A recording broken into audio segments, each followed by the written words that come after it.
No dia 31 de outubro de 1517, numa pequena paróquia do sul de Berlim, precisamente na cidade de Wittenberg, o monge agostiniano Martinho Lutero afixou suas 95 teses para o conhecimento do povo. 41 dessas teses depois vieram a ser condenadas pela Igreja como heréticas.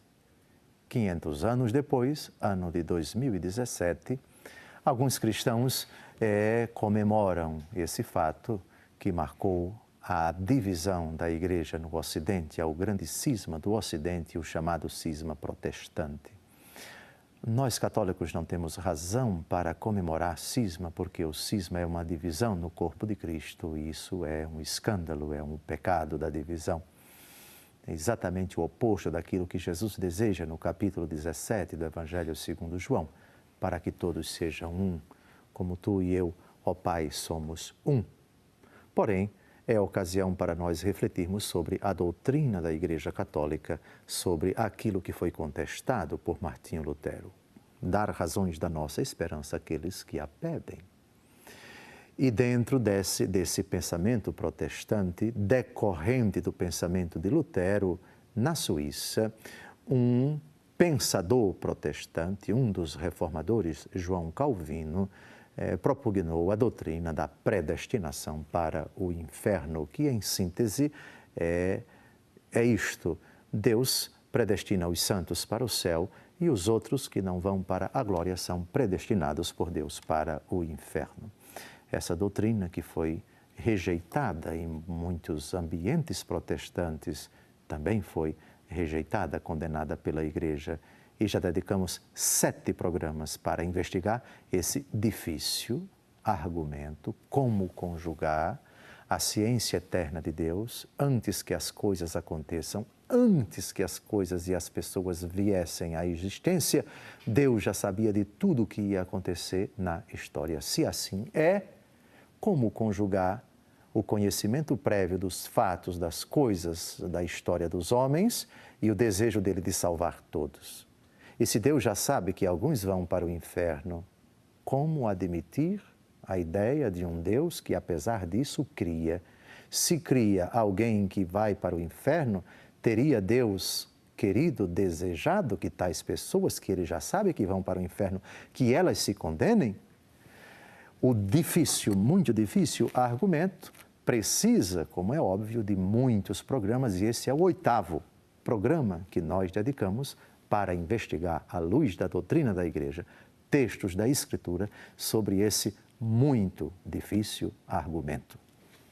Retomamos, então, agora, mais alguns textos da Escritura e o texto que nós vamos ouvir agora fala da presciência de Deus, do desígnio predeterminado de Deus para as coisas e as pessoas, os acontecimentos da história. Como entender essa afirmação? Vamos ao livro dos Atos dos Apóstolos, capítulo 2, versos de 22 em diante.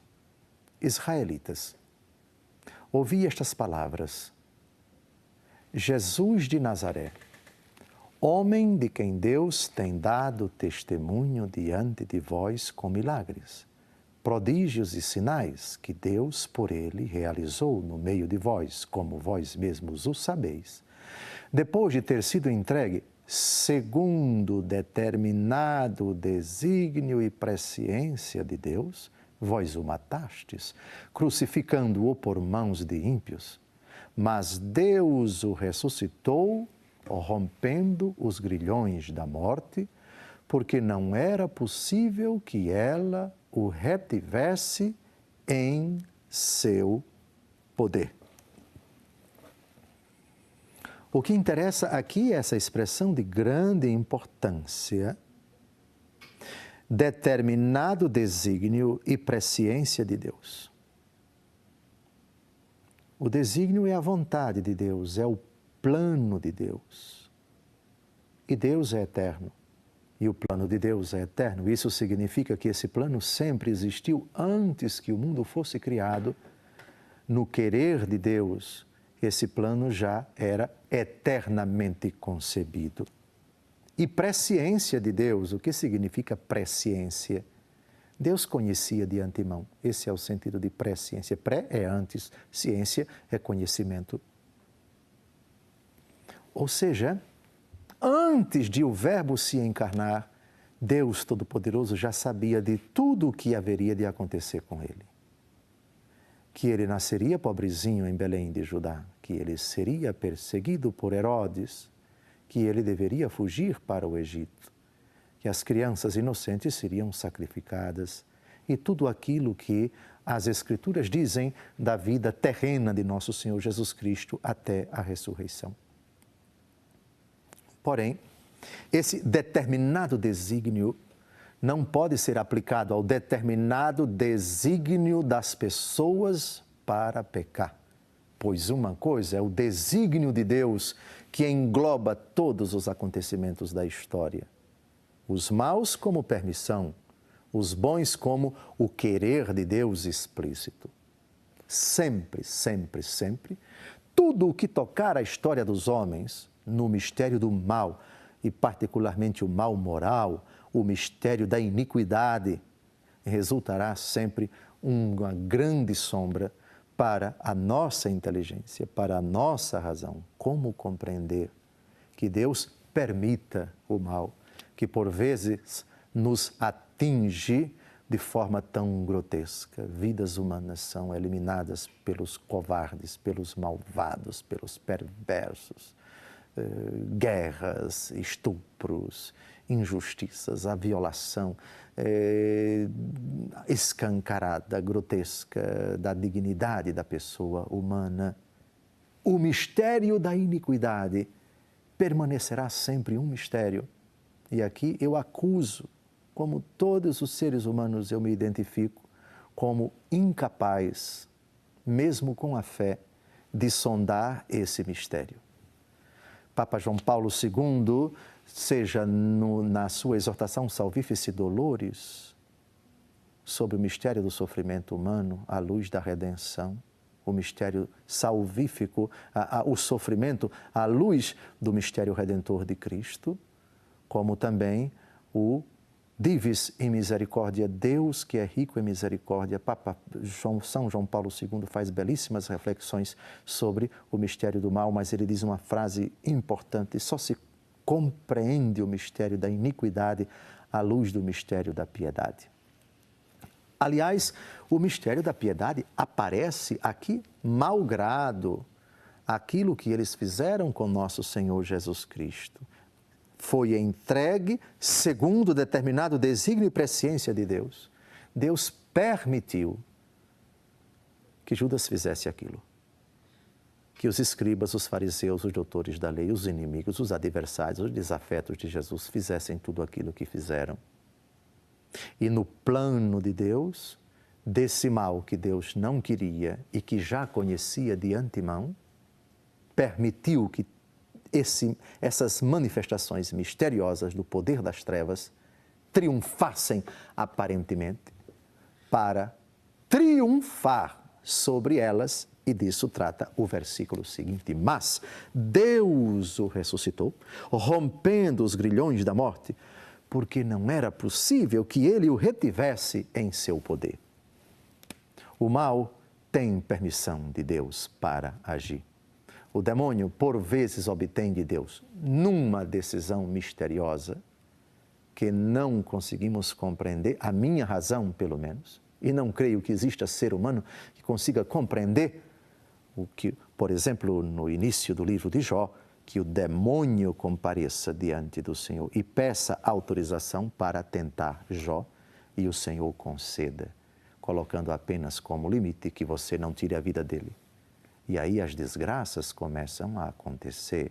A lepra, a perda dos bens materiais de Jó, a perda dos seus filhos, ele fica doente.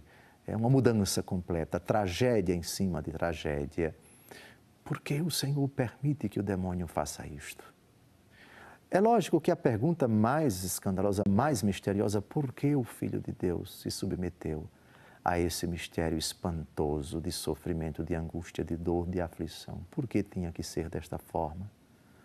vai permanecer sempre uma interrogação. Eu repito, no dia em que eu ousasse tentar explicar o mistério do mal e esgotá-lo, eu mereceria até desaparecer. Eu sou uma criatura humana como você, caro telespectador, mas sou cristão. Sou clérigo, sou bispo e professo a fé da igreja. E com a igreja, recordando Romanos 8, 28, Deus coopera em tudo para o bem daqueles que o amam. Por um mistério que nós não conseguimos esgotar, Deus permitiu que nosso Senhor Jesus Cristo se colocasse como vítima, se expusesse, se tornasse impotente, fosse entregue nas mãos dos seus adversários, dos seus opositores, para um pagão, para um desavisado. Isso significa que é o mal que está vencendo, é o mal que está triunfando. Não, não é o mal que está vencendo. Não, não é o mal que está triunfando.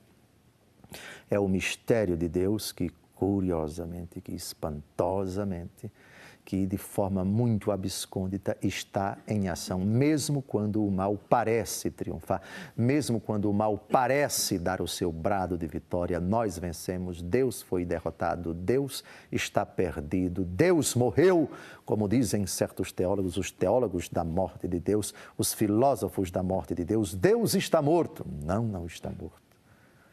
O olhar da fé, olhar circunspecto, diga-se de passagem, mas Deus o ressuscitou porque não podia, não convinha que ele ficasse nas amarras da morte, rompendo os grilhões da morte, porque não era possível que ela o retivesse em seu poder. Toda a discussão sobre o mistério da iniquidade que está em andamento, o cristão é chamado a buscar em Deus, antes que o mundo fosse criado, o seu desígnio eterno, determinado, repito o versículo 23, determinado desígnio e presciência de Deus, lá atrás na eternidade, atrás é força de expressão, mas também o desembocar da história, o termo da história, o vértice da história, o corolário da história. A última palavra sempre foi e sempre será de Deus. O Apocalipse, nesse sentido, é Jesus quem diz: eu sou o Alfa e o Ômega. Eu sou o princípio e o fim. A história está nas mãos dele. Ele tem as chaves da história. Abre e ninguém fecha, fecha e ninguém abre. E quando pensamos que a história perdeu o timão de Deus, Deus perdeu a liderança da história, na verdade compreendemos que tudo sempre esteve na palma da sua mão, por assim dizer. Até o próximo bloco, se Deus quiser.